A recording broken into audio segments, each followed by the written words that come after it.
আলু দিয়ে চিংড়ি দিয়ে একটা বানাবো নতুন করে, আমার মনের মতন করে একটা তরকারি। দেখো তো কেমন লাগে।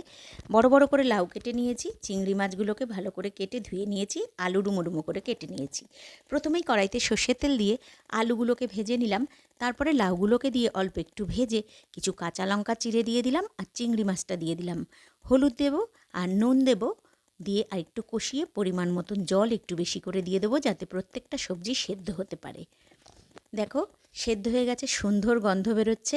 দিয়ে দিলাম 1 চামচ আমার হচ্ছে সবজির জাদুঘর কাঁচা জিরে বাটা, 1 চামচ দিয়ে দিলাম। দিয়ে সবজিটা ফুটলো। আমি কিন্তু ঝাল নুনটা টেস্ট করে নিয়েছি। এদিকে একটা ছোট্ট ফ্রাই প্যান বসিয়ে দিয়েছি, তার মধ্যে সর্ষের তেল দিয়ে একটু জিরে ফোড়ন দিয়ে দিলাম, পেঁয়াজ ফোড়ন দিয়ে দিলাম, কাঁচা লঙ্কা, শুকনো লঙ্কা, তেজপাতা ফোড়নে দিয়ে দিলাম একটু পেঁয়াজ কুচি। ভালো করে ভেজে নিয়ে তরকারিটার মধ্যে সম্বরা দিয়ে দিলাম, আর উপর থেকে ধনেপাতা কুচি ছড়িয়ে দিয়ে নামিয়ে নিলাম চিংড়ি লাউ আলু দিয়ে তরকারি।